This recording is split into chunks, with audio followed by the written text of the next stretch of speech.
Hello and welcome to this video on foreshadowing. Hint, hint.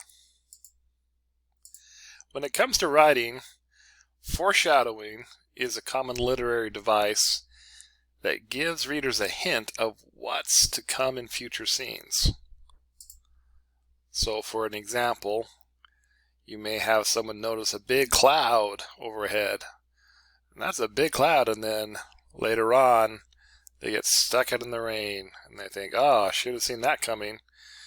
But the fact that we've established there was a cloud that they had seen, maybe didn't even give it a lot of thought, helps us understand that, wow, that didn't come out of nowhere. The storm, we did kind of see it coming. So what should foreshadowing do? Or what can it do? It can create suspense.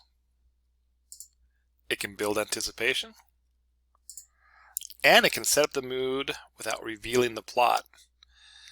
These are all wonderful things that we should be doing as we are writing. We want to create suspense.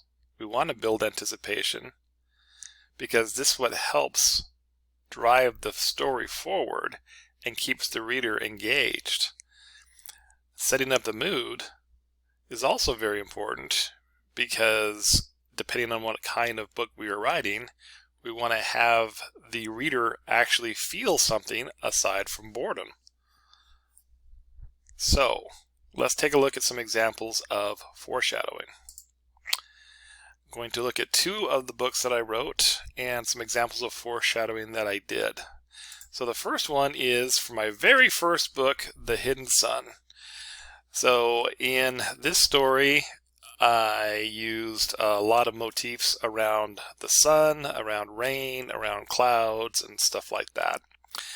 And to set up this scene, which we're about to read, the princess of the castle, who is the heir to the throne, is set to be married to someone that's determined by a competition. She has recently been assigned a personal guardian, protector. Her name is Ileana, and his name is Renan. And he's walking her back to her, I guess, room in the castle. And they stop by and look at one of the tapestries. And so here's the scene. Ileana stopped again, this time to face one of the hanging tapestries. "This is one of my favorites," she said. The scene displayed a large tree perched majestically on a slightly sloping hill. In the background were the castle and surrounding town. The flowers and green grass indicated it to be spring or summer, and although the sunshine was quite pronounced, dark storm clouds lingered on the horizon. The plaque read, "Rain and Sunshine." "It's so peaceful," Renan commented. Folding her arms, Ileana said, "It is, isn't it? I've always wondered if the rain was about to arrive or if it was just leaving." Okay, so a few things about this. Number one, the name Ileana, if you go back to the Old Latin, actually is derived from the word sun, okay, of the sun. And Renan is Old Norse, or Old Anglo-Saxon, I believe, for the word rain. Okay, so that's whatever. But you have this kind of idyllic scene, but in it you have these dark storm clouds which lingered on the horizon. And they haven't really thought about, is that trouble coming or is it leaving? Big hint that means that trouble is coming. Okay, so there is an example of foreshadowing where they actually are kind of seeing themselves personified in a tapestry with dark storm clouds on the horizon, which is going to cause some problems. So that's foreshadowing on that one. Let's take a look at another example. This is from another one of my books. This one's actually semi-autobiographical. It's called Wall of Faith.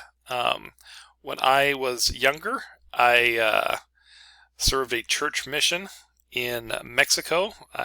You can see right here, this is where I was. That's actually me next to this little sign. That is a word in Mayan. This was in the Yucatan Peninsula. And the way that it worked is that the missionaries went down. We went down as a group, and then we would get our assignments to go to find out where we were going to go serve and go help out the people. And so in the scene, I was with 3 other missionaries, and they had all got their assignments and were left, and they had left, and I was left alone in a room and waiting for my assignment. I didn't know what it was going to be. So here's the scene. I sat and watched the minutes tick by on the clock. There wasn't anything else to do. I didn't dare unpack my scriptures because I could be called away at any moment. Boredom set in after a couple of hours, and soon I was timing how fast I could tie and untie my shoes. I counted the number of concrete bricks used to build the walls. As the sun began to set, I wondered if they had forgotten about me. I told myself I'd wait till 6:30 and then go find out what was going on. I realized I had spent most of my day sitting in the room. Thank goodness I'd be leaving soon. Staying there much longer would probably drive me nuts. Okay, the foreshadowing here comes in this last paragraph.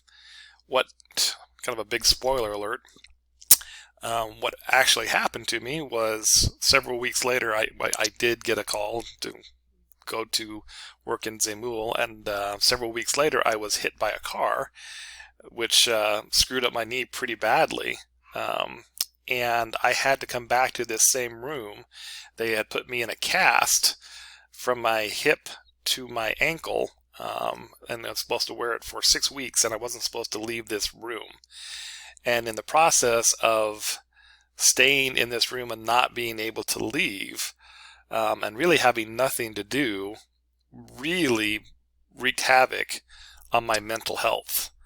And so the fact that just for one day I had spent there and was starting to go a little stir crazy kind of set up the fact that when I spent 6 weeks in that same room, that it absolutely had an impact on me. So that's an example of foreshadowing. So some final thoughts on foreshadowing. It's one of those things where honestly, I would recommend when you first start writing, it's something that really can be done better in the revision stage, because you really don't know what the story is about until you've finished writing it. And it's hard to foreshadow or hint about things that you may not know that are coming. I know that we try to plot out and think about how the story is going to go, but it's been my experience that the way that I have started writing a book and what ends up happening are 2 different things, because while I'm in the act of writing, ideas will come to me and it makes the story better. Then I go back and I revise the book, and in doing so I can add in foreshadowing, little elements here or there that lead to how the story ends up. So there is some insight on foreshadowing.